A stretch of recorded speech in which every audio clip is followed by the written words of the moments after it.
조선 정조 제위 시절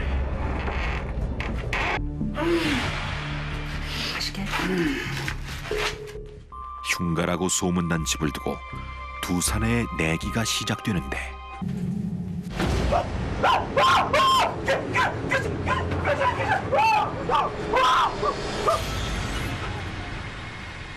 대체 니시여, 왜 남의 집에 허락도 없이 들어온 것이오? 미안합니다. 오늘은 실수였어. 아니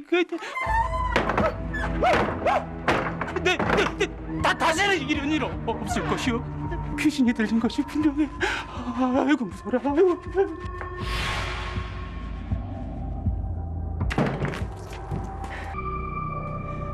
대체 언제까지 이럴 작정이겠냐? 멈출 때도 되지 않았느냐? 사장님, 고정하세요. 죽었으면 저승에 나갈 것이지 왜 오만 사람을 괴롭혀? 온 집안 사람이 다 죽어야지. 그때 멈췄겠냐 말이다. 사람들을 공포로 몰아넣었던 저주받은 흉가. 대체 이곳에선 무슨 일이 벌어지고 있는 걸까? 그 집에서 죽어나간 사람은 벌써 5이 넘었다 하거늘. 경들은 어찌 지금까지 이 일을 지켜만 보고 있었던 것이오? 하면 역시 그자를 보낼 수밖에 없겠군. 그곳에 저주받은 흉가라 소문난 곳이 있다. 네가 이 일을 해결해보거라. 다산. 흉가의 저주를 해결하기 위해 정조가 선택한 이는 그의 신복이자 암행어사인 다산 정약용이었다. 어명을 받들기 위해 흉가가 있는 지역에 도착한 정약용. 사건 수사를 위해 스님으로 변복까지 감행했는데 흉사가 벌어진 지도 아마 반년쯤 됐을까요?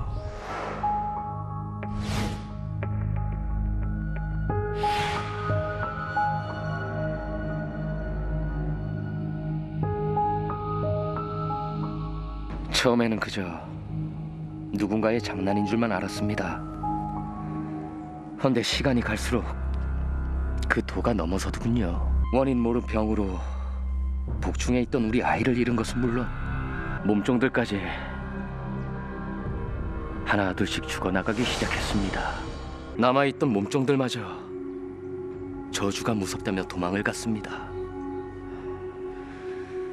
곧 우리 집에 대한 소문은 들불처럼 번져나갔고 이제는 흉가라고 손가락질을 받는 처지가 되었지요.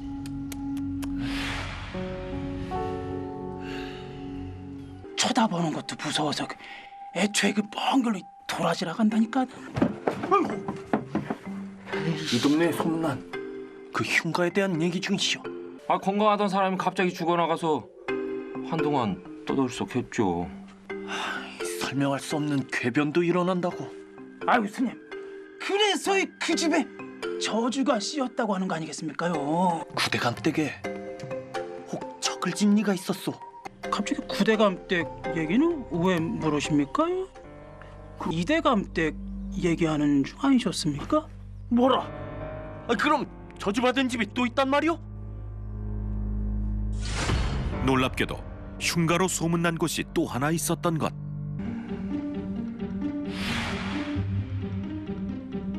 우리 집에 나타나는 변고에 대해 말씀드리자면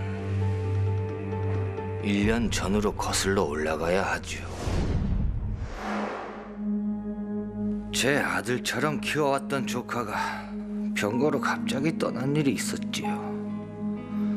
설상가상 그 충격으로 조카 며느리마저 허무하게 떠나가는 바람에 줄초상을 치르게 됐습니다. 헌데 그 뒤부터였습니다.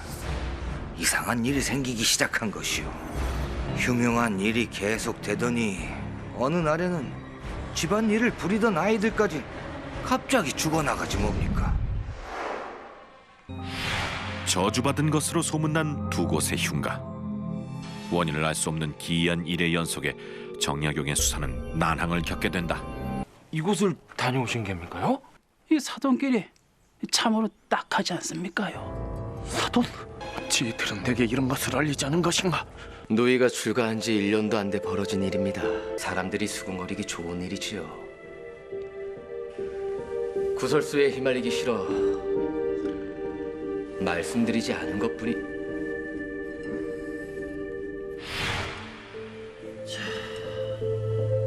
분명 이 사돈댁도 저랑 같은 이유 때문에.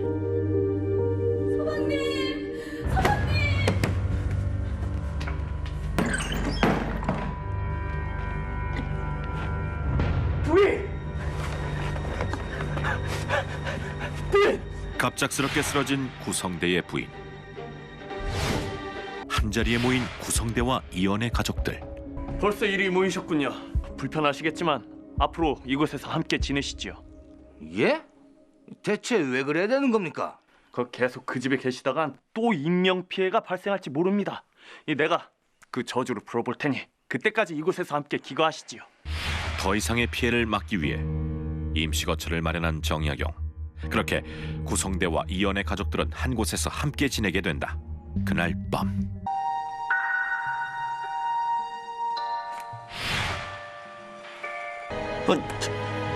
대체 무엇이기에 정약용은 이토록 놀라는 걸까? 뭐 필요하신 거 없으십니까? 제가 오늘 댁에 다시 방문하려는데 저랑 같이 가셔가지고 짐 좀 챙겨 오시죠. 예, 그래 하겠습니다. 그럼 저는 주변 탐문을 좀 해야 해서 이만 가보도록 하겠습니다. 저 어사가 너에게 뭔가 묻지 않더냐? 아니요, 소인에게는 아직. 그런데 대감만이 무섭습니다. 시끄럽다. 혹 저자가 묻거든 절대 아는 척해서는 아니 될 것이야. 의미심장한 말을 주고받는 이연과 그의 여종. 과연 이들은 뭘 숨기고 있는 걸까?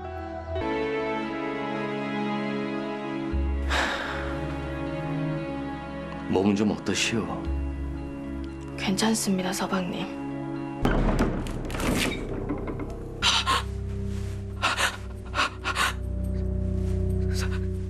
서방님.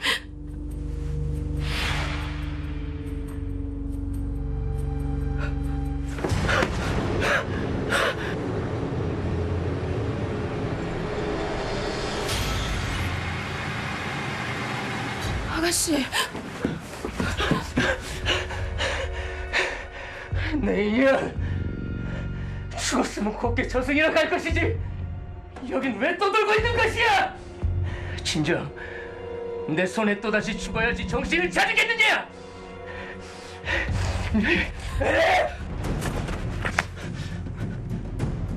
아이고, 그거 괜찮으시오? 그 무릎 다 까진 거 아니오?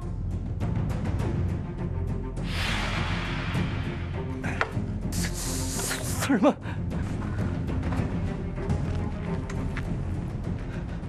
그거 아십니까? 이 사람 눈에는 자기가 생각한 것만 보인다는 것을요.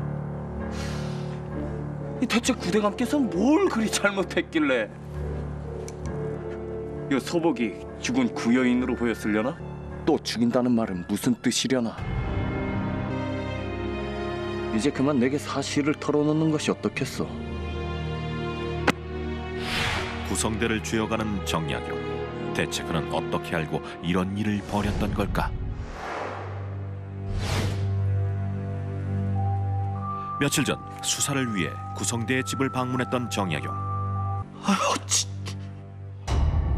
바로 구성대의 아내가 써놓은 일기였다. 일기에는 구성대의 범행에 관해 쓰여 있었는데 일기 속 내용이 진실인지부터 확인해야 했던 정약용. 그는 일부러 가짜 귀신 소동을 벌이며 구성대를 떠보고자 했다. 그렇게 정약용의 계획은 통했고 구성대는 자신도 모르게 범행을 자백했던 것이다. 누이를 어찌한 것이오? 아직도 모르겠어?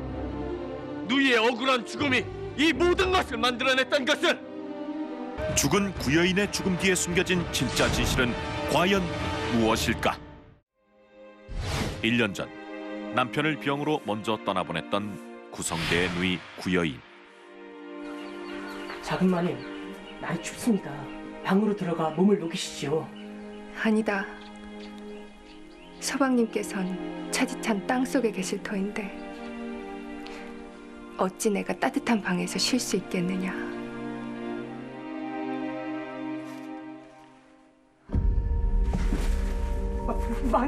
마님!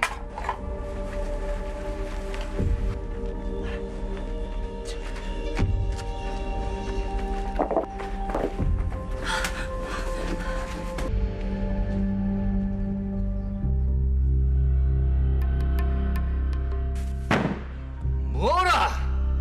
질부가 누구와 있다고? 양이와 함께 있습니다요. 그 녀석 저랑 혼인을 앞둔 놈인데 순진한 그것이 작은 마님께 넘어간 것이 분명합니다요. 감히 내 조카가 죽은 지 얼마나 됐다고? 후대감은 너희 교육을 어찌 시킨 것이오? 서방이 죽은 지 달포도 지나지 않았거늘 몸종과 몸을 섞어? 대체 이 무슨 가문의 망신이오? 정말 이놈과 그리한 것이냐? 아닙니다, 오라버니.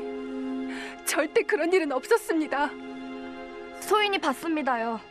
작은 마님이 이놈과 함께 있는 것을요. 달래야. 아닙니다, 오라버니. 아니에요. 이런 추문이 생긴 것 자체가 너의 행실이 부덕함을 증명하는 것. 나는 더 이상 내 집에 너를 둘 생각이 없느니라.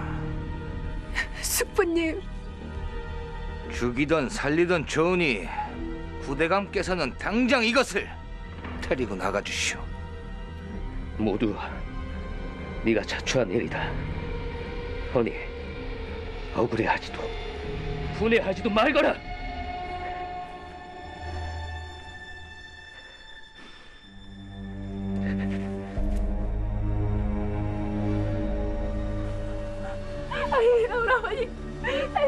자신의 행실에 관한 여정의 발고로 집에서 쫓겨났던 구여인. 이 일이 소문나지 않을까 두려웠던 구성대와 이연은 그녀를 잔인하게 살해했다. 그리고는 병으로 구여인을 떠나보냈다며 사람들을 속여왔었던 것이다. 구여인의 죽음에 관한 진상을 자네들은 정조. 그는 즉각 범인들의 사형을 명령했다. 이연과 구성대의 가족은 죽음으로써 죗값을 받았고 이로써 흉가의 저주 또한 사라지게 된다.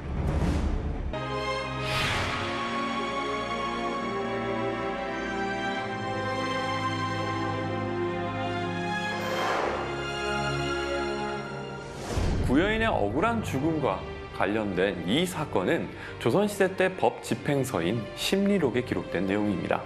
심리록은 국왕인 정조가 직접 심리 판결을 한 중범죄자들에 대한 내용을 기록한 책입니다. 정조 시절에는 유독 이러한 책들이 많이 편찬되었습니다. 이 책들의 이름만 봐도 정조가 백성을 얼마나 사랑하는지 우리는 느낄 수가 있습니다. 백성의 억울함이 없도록 하는 것이 나라가 할 일이다 라는 말을 정조가 했습니다. 이러한 마음을 가슴속에 간직하고 있었던 정조. 그렇기 때문에 우리는 정조를 최고의 성군이라 칭송한 게 아닐까요?